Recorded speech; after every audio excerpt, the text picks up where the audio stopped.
제가 지금 읽어드리는 글은 어느 한 사람이 직접 눈으로 목격하고 기록한 실제 사건입니다. 들으시면서 이것이 어떤 상황을 묘사한 것인지 한번 생각해 보시기 바랍니다. 성전은 사방에서 불길에 휩싸였다. 금으로 장식된 곳은 불빛을 받아 눈부시게 빛났고 그 위로 치솟는 화염은 하늘까지 닿는 듯했다. 사람들은 사방에서 죽어나갔다. 성전 안팎에 시체가 산더미처럼 쌓였고 피가 계단을 따라 흘러내렸다. 병사들은 시체 위를 밟고 앞으로 나아갔다. 기근에 시달리던 이들은 힘없이 쓰러졌고 심지어 어떤 여인은 굶주림에 미친 나머지 자기 젖먹이 아들을 죽여 절반은 먹고 절반은 숨겨두는 일까지 있었다. 울음과 비명, 신음과 불타는 소리로 성 안이 가득 찼지만 병사들은 자비를 베풀지 않았다. 너무나도 끔찍하고 충격적인 이 글을 기록한 사람은 1세기 유대인 출신 역사가 요세푸스입니다. 그는 유대 로마 전쟁 중 로마군 장군 티투스의 통역관으로서 AD 70년 예루살렘 성전이 무너지고 불타던 바로 그 현장에 있었습니다. 요세푸스는 그날의 참혹함에 대해 계속해서 이렇게 전합니다. 무려 110만 명이 목숨을 잃었고 9만 7천 명은 포로로 끌려가 노예가 되었다. 창세 이래 어떤 도시도 이렇게까지 비참한 일을 겪지 않았다. 요세푸스는 예수님을 믿지 않는 유대인이었지만 그가 남긴 기록은 예수님께서 약 40년 전에 미리 예언하신 오늘 본문 말씀을 떠올리게 합니다.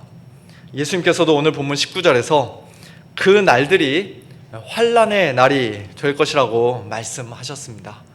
그 환난이 얼마나 큰지 하나님께서 창조하신 시초부터 지금까지 이런 환난이 없었고 후에도 없을 것이라고 말씀하셨습니다. 이 표현만 보면 예루살렘 멸망이 역사상 가장 큰 재앙이었다는 뜻으로 들릴 수도 있습니다만 사실 이런 식의 표현은 구약 성경에서도 자주 사용되었던 일종의 관용적이고 강조적인 어법입니다. 예를 들어 출애굽기 10장에서 하나님께서는 애굽 땅에 내리신 메뚜기 재앙에 대해 이렇게 말씀하십니다. 이런 메뚜기는 전에도 없었고 후에도 없을 것이라. 그런데 요엘서 2장에서도 군대와 같은 메뚜기 떼를 이렇게 묘사합니다. 이와 같은 것이 옛날에도 없었고 이후에도 대대에 없으리로다. 둘 중에 어느 재앙이 더 큰 재앙이었습니까? 우위를 가리는 것이 무의미합니다. 또 에스겔 5장에서 하나님께서는 범죄한 예루살렘을 심판하시며 이렇게 말씀하셨습니다. 너에게 벌을 내리되 내 모든 가증한 일로 말미암아 내가 전무후무하게 네게 내릴지라. 그런데 AD 70년 예루살렘의 멸망 역시도 역사상 전무후무한 환난의 날이 될 것이라고 오늘 본문에서 예수님께서 말씀하신 것입니다. 그러므로 창조 시초부터 지금까지 이런 환난이 없었고 후에도 없을 것이라는 주님의 말씀은 예루살렘 성전의 멸망이 인류 역사상 실제로 절대적인 1위를 차지하는 가장 끔찍한 재앙이라는 그런 뜻이라기보다는 심판의 철저함과 두려움을 강조하는 구약적인 언어로 이해하는 것이 자연스럽습니다. 사실 오늘 본문에는 구약적인 표현들이 여기저기 굉장히 많이 들어있습니다. 14절 멸망에 가증한 것이 서지 못할 곳에 선 것을 보거든 이라는 말씀부터가 이미 구약성경 다니엘서의 인용입니다. 멸망에 가증한 것, 즉 멸망하게 하는 가증한 것이라는 표현이 다니엘서에 몇 번 등장하는데요. 예를 들어 군대는 그의 편에 서서 성소 곧 견고한 곳을 더럽히며 매일 드리는 제사를 폐하며 멸망하게 하는 가증한 것을 세울 것이다 라는 다니엘 11장 31절의 예언은 BC 기원전 167년 시리아의 왕 안티오쿠스 에피파네스 4세라는 사람이 성소를 더럽히고 우상을 성전 안에 세운 그 사건을 통해 1차적으로 성취되었습니다. 그런데 그와 비슷한 사건, 곧 멸망에 가증한 것이 서지 못할 곳에서는 유사한 사건이 조만간에 있게 될 것이라고 예수님께서 오늘 본문에 말씀하신 것이에요. 지난 시간에 예수님께서 성전 멸망과 관련하여 제자들에게 말씀하셨던 세 가지 징조, 곧 미혹과 재난과 박해는 너무 포괄적이고 일반적인 징조라서 그 환난의 날을 예측하기가 쉽지 않았지만, 멸망에 가증한 것이 서지 못할 곳에서는 이 사건은 훨씬 더 구체적이고 임박한 징조였기에 그 일이 일어나는 것을 보거든, 또한 그게 무슨 뜻인지 잘 이해하고 깨달았거든, 그때 유대에 있는 자들은 산으로 도망할지어다 라고 예수님께서 말씀하십니다. 예루살렘 성전이 더 안전할 것이라 생각하며 그곳으로 들어가지 말고 오히려 산으로, 멀리 산으로 도망하라는 것입니다. 그 환난의 날이 얼마나 임박하고 긴박한지 15절과 16절, 지붕 위에 있는 자는 내려가지도 말고 집에 있는 무엇을 가지러 들어가지도 말며 밭에 있는 자는 겉옷을 가지러 뒤로 돌이키지 말아야 합니다. 한마디로 이런저런 귀중품이나 소지품을 한가하게 챙기고 있을 여유가 없으니 집 안에 들어가지 말고 뒤도 돌아보지 말고 즉시 도망쳐야 살 수 있다는 말씀입니다. 또 17절과 18절, 그 날에는 아이벤 자들과 젖먹이는 자들에게 화가 있으리로다. 이 일이 겨울에 일어나지 않도록 기도하라고 예수님께서 말씀하십니다. 임신한 산모나 젖먹이 아기를 둔, 갓난 아기를 둔 엄마들이 무슨 잘못이 있어서가 아니라, 죄를 지어서가 아니라 그 상태로는 산으로 도망하는 것이 쉽지 않기 때문에, 어디 숨어 있을 때는 아기 울음소리를 듣고 군인들이 발견할 수도 있으니까 발각될 수도 있기 때문에 화가 있으리로다 라고 말씀하신 것입니다. 이 일이 겨울에 일어나지 않도록 기도하라는 말씀도 물론 겨울에 추운 날씨 때문이기도 하겠습니다만, 그보다는 겨울에는 비가 많이 와서 강물이 불어나는 그런 시기라 강을 건너 유다 바깥으로 도망가는 것이 쉽지 않았기 때문일 것입니다. 4세기 교부 유세비우스는 예루살렘에 있던 그리스도인들이 예수님의 이 말씀을 기억하고 요단강 건너편 펠라라는 도시로 피해 목숨을 구할 수 있었다고 기록했습니다. 그렇다면 그들이 지금이 바로 도망할 때구나 라는 것을 알 수 있었던 그 징조, 곧 멸망에 가증한 것이 서지 못할 곳에 선 그 사건은 과연 무엇이었을까요? 동일한 내용을 기록한 누가복음 21장은 그 질문에 대한 답을 우리에게 주고 있습니다. 너희가 예루살렘이 군대들에게 에워싸이는 것을 보거든 그 멸망이 가까운 줄을 알라.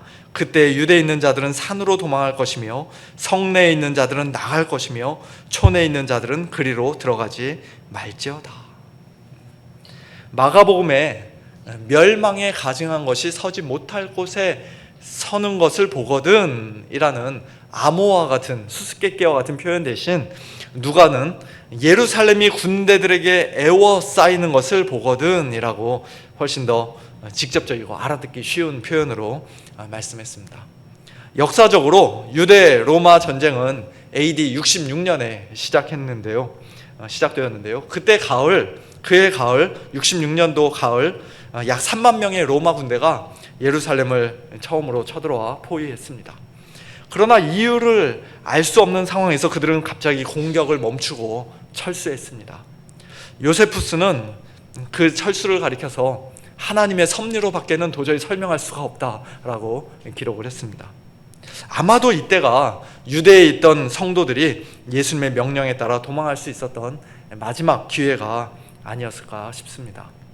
얼마 후 AD 67년에 로마 군대가 두 번째로 침공하여 유대 전역의 요충지를 차례로 점령하며 예루살렘을 사실상 이제 고립시킨 이후로는 AD 70년 로마 장군 티투스에 의해 성전이 완전히 파괴될 때까지 유대에 있는 그리스도인들의 탈출은 거의 불가능했던 것 같습니다. 물론 AD 68년 열심당원들의 성전 모독 사건이나 AD 70년 티투스 장군이 이끈 그 로마 군대의 성전 진입과 같은 사건을 멸망에 가증한 것이 서지 못할 곳에 선 것으로 해석하는 견해도 있습니다만, 오늘날 그 어느 누구도 100% 단정지어 말하기는 어려운 것 같습니다. 중요한 것은 예수님께서 제자들과 성도들에게, 초대교회 성도들에게 그 징조를 미리 알려주심으로써 그 무시무시한 환난의 날을 피해 도망할 길을 준비해 주셨다는 사실입니다. 뿐만 아니라 예수님은 오늘 본문 20절에서 이렇게도 말씀하십니다. 만일 주께서 그 날들을 감하지 아니하셨더라면 모든 육체가 구원을 얻지 못할 것이거늘 자기가 택하신 자들을 위하여 그 날들을 감하셨느니라. 하나님께서 택하신 자들을 위해 심판의 기간마저 주권적으로 제한하셨기에, 줄여주셨기에 도무지 감당할 수 없는, 견딜 수 없는 그 무시무시한 재앙과 큰 환난 속에서도 살아남는 자들이 있었던 것입니다. 이어지는 21절부터 23절까지 예수님께서는 계속해서 그 환난의 날과 관련하여 경고하십니다. 그때 어떤 사람이 너희에게 말하되 보라 그리스도가 여기 있다, 보라 저기 있다 하여도 믿지 말라. 거짓 그리스도들과 거짓 선지자들이 일어나서 이적과 기사를 행하여 할 수만 있으면 택하신 자들을 미혹하려 하리라. 너희는 삼가라, 조심하라, 주의하라. 내가 모든 일을 너희에게 미리 말하였노라.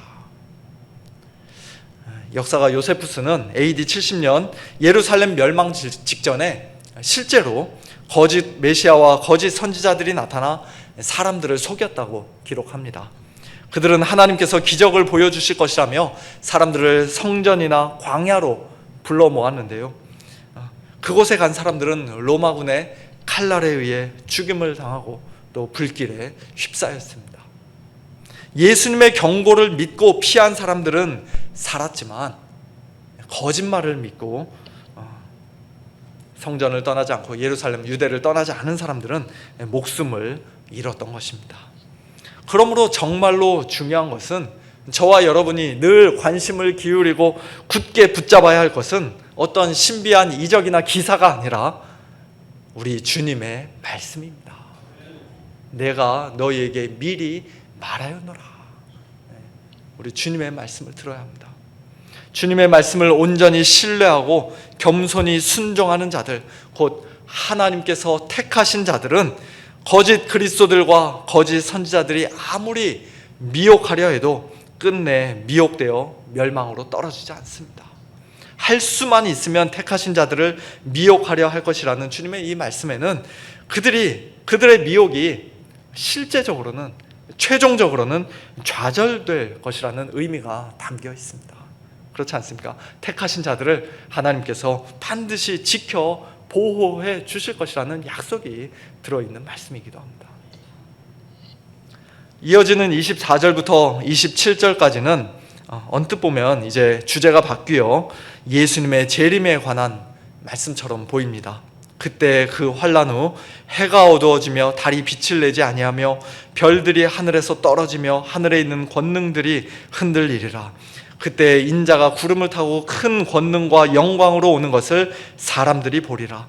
또 그때 그가 천사들을 보내어 자기가 택하신 자들을 땅끝으로부터 하늘끝까지 사방에서 모으리라. 실제로 많은 신학자들과 목회자들이 이 구절들을 예수님의 재림에 관한 말씀으로 해석합니다. 그리고 그것이 좀 더 일반적이고 전통적인 해석인 것이 사실입니다. 그러나 지난주일에 말씀드렸던 것처럼 지금 예수님께서 하시는 말씀의 그 전체적인 문맥과 지금 그 상황에 비추어 볼 때, 특별히 30절, 이 세대가 지나가기 전에 이 일이 다 일어나리라는 예수님의 말씀에 비추어 볼 때 이 구절들 역시도 여전히 예루살렘 성전의 파괴와 멸망에 관한 말씀으로 우리가 이해할 수 있습니다.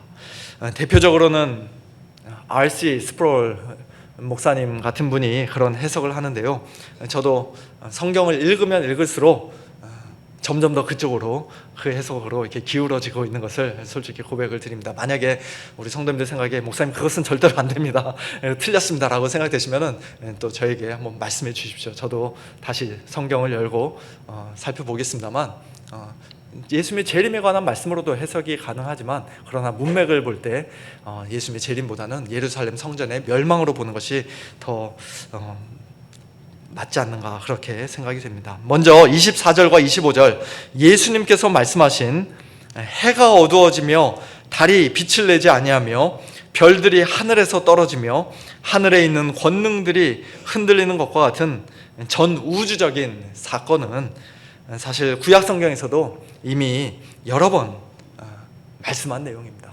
구약 성경에도 이미 여러 번 기록되어 있는 말씀입니다. 이사야 13장 보라 여호와의 날 곧 잔혹히 분냄과 맹렬히 노하는 날이 이르러 땅을 황폐하게 하며 그 중에서 죄인들을 멸하리니 하늘의 별들과 별무리가 그 빛을 내지 아니하며 해가 돋아도 어두우며 달이 그 빛을 비추지 아니할 것이로다.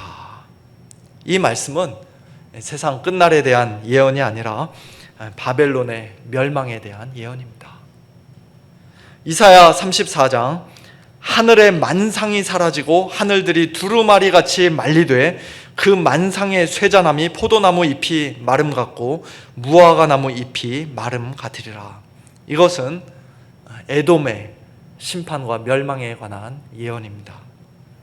에스겔 32장 내가 너를 불끄듯 할 때 하늘을 가리어 별을 어둡게 하며 해를 구름으로 가리며 달이 빛을 내지 못하게 할 것이며 하늘의 모든 밝은 빛을 내가 내 위에서 어둡게 하여 어둠을 내 땅에 베풀리로다.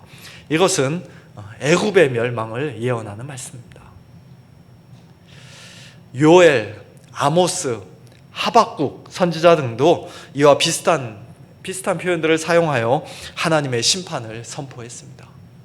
그러므로 오늘 본문에서 예수님도 문자 그대로 하늘의 천체들이 파괴되는 그런 장면을 예언하신 것이 아니라 구약 선지자들의 상징적인 언어로 하나님께 반역하고 메시아를 배척한 예루살렘과 성전에 임할 심판을 선언하신 것으로 우리가 이해할 수도 있다는 것입니다.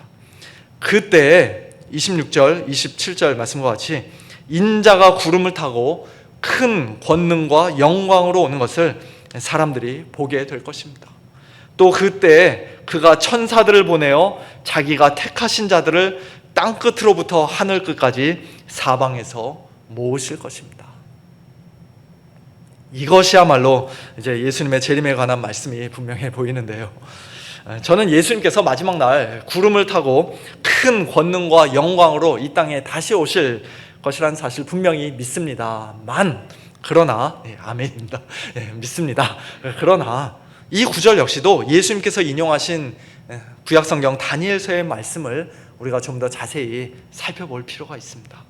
다니엘 7장 13절과 14절에는 다니엘이 밤에 본 환상이 하나 기록되어 있습니다. 그것은 인자 같은 이가 하늘 구름을 타고 와서 옛적부터 항상 계신 이에게 나아가 그 앞으로 인도되매 그에게 권세와 영광과 나라를 주고 모든 백성과 나라들과 다른 언어를 말하는 모든 자들이 그를 섬기게 되는 그와 같은 환상이었습니다. 여기서 인자 같은 이가 하늘 구름을 타고 오는 것은 마지막 날 이 땅에 재림하시는 사건이 아니라 옛적부터 항상 계시니 곧 하나님께 나아가 구름을 타고 나아가 그 앞으로 인도되어 하나님께 왕권을 받으시고 모든 백성들 위해 모든 민족들 위해 높임을 받으시는 그런 사건을 지금 말씀하고 있습니다. 인자이신 예수님은 십자가와 부활 후 하늘 구름을 타고 승천하시어 하나님 보좌 우편에 앉으셨고 만왕의 왕 만주의 주로서 지극히 높임을 받으셨습니다. 그와 같은 예수님의 강력한 왕권과 심판하는 권세가 일반 역사 속에서 사람들 앞에 나타난 중대한 사건이 바로 AD 70년 예루살렘 성전의 멸망이었기에 예수님께서는 그때 인자가 구름을 타고 큰 권능과 영광으로 오는 것을 사람들이 보리라고 말씀하신 것입니다.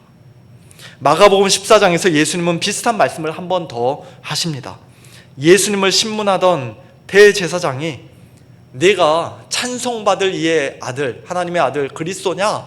라고 질문하자 예수님께서 이렇게 대답하십니다. 내가 그니라. 인자가 권능자의 우편, 하나님의 우편에 앉은 것과 하늘 구름을 타고 오는 것을 너희가 보리라. 이 말씀 역시도 예수님의 재림을 가리키는 말씀으로도 우리가 이해할 수 있습니다만, 그러나 다니엘서 7장 말씀에 비추어 볼 때 이제 곧 죽으시고 부활 승천하실 인자 예수님께서 악인들을 심판하는 만왕의 왕으로서의 그 권세와 왕권을 AD 70년 예루살렘의 멸망을 통해 그들에게 똑똑히 보여주겠노라는 말씀으로 이해할 수도 있습니다. 인자이신 예수님은 이처럼 악인들을 공의로 심판하는 왕이실 뿐만 아니라 또한 당신의 백성을 은혜로 구원하는 왕이시기도 합니다. 우리 죄인들을 구원하시는 예수님의 십자가와 부활의 복음, 하나님 나라의 복음은 예루살렘 성전 파괴 이전에도 우리가 지난 주일을 살펴봤듯이 어떤 면에서는 이미 만국에 전파되었지만, 성전이 파괴된 이유, 완전히 파괴된 이유, 그래서 유대인들이 이제 뿔뿔이 다 흩어진 이후 더욱 본격적으로 이방인들에게 전파되기 시작했습니다. 그것이 바로 27절 말씀의 의미라고 할 수 있습니다. 또 그때 그가 천사들을 보내어 또는 사자들을 보내어 자기가 택하신 자들을 땅 끝으로부터 하늘 끝까지 사방에서 모으리라. 구원받을 자들을 다 불러 모으시겠다는 것입니다. 요한복음 10장에서 이 우리에 들지 아니한 다른 양들이 내게 있어 내가 인도하여야 할 터이니 그들도 내 음성을 듣고 한 무리가 되어 한 목자에게 있으리라고 일찍이 말씀하셨던 예수님께서는 이 우리 안에 이미 들어와 있는 양들, 곧 유대인 그리스도인들 뿐만 아니라 이 우리에 들지 아니한 다른 양들, 곧 이방인 그리스도인들까지도 인도하시고 땅끝, 하늘끝, 온 세상 사방에 흩어져 있는 택하신 자들을 천국 복음으로 불러 모아 한 무리로 만드시는 가장 선한 목자이시며 가장 능력 있는 목자이십니다. 지금까지 우리는 오늘 본문에 기록된 예수님의 말씀들을 1차적으로 AD 70년 예루살렘 성전의 파괴와 멸망에 관한 예언으로 이해하며 살펴보았습니다. 그러나 예수님의 오늘 이 예언의 말씀, 경고와 격려의 말씀은 궁극적으로는 이제 곧 이 땅에 다시 오실 예수님의 재림과도 분명히 연관되어 있습니다. 예수님의 재림 직전에도 데살로니가 후서 2장 말씀처럼, 우리가 매주 수요일마다 데살로니가 후서 2장 말씀을 한 두어 달 살펴본 것 같은데요, 데살로니가 후서 2장 말씀처럼 마지막 적그리스도라고 할 수 있는 불법의 사람, 곧 멸망의 아들이 나타날 것입니다. 그는 마치 멸망에 가증한 것이 서지 못할 곳에 선 것처럼 하나님을 대적하고 교만하게 자기를 높이며 하나님의 성전에 앉아 자기를 하나님이라고 내세울 것입니다. 그러나 그 불법한 자는 만왕의 왕, 만주의 주이신 예수님께 상대가 되지 않죠. 주 예수께서 그 입의 기운으로 그를 죽이시고 강림하여 나타나심으로 패하실 것입니다. 예수님 재림하시면 그는 단번에 멸망할 것입니다. 그 불법한 자, 악한 자는 또한 그저 교만하기만 한 것이 아니라 사람들을 미혹하여 멸망으로 이끄는 자이기도 합니다. 그는 사탄의 능력을 힘입어 엄청난 능력과 표적과 거짓 기적도 행할 것이며 그에게 속아 끝내 구원받지 못하고 멸망하는 자들이 많이 있을 것입니다. 진리를 믿지 않고 불의를 좋아하는 모든 자들은 결국 하나님의 심판을 받게 될 것입니다. 그에 반해 주께서 사랑하시는 자들, 하나님께 처음부터 택하심을 받은 자들도 있습니다.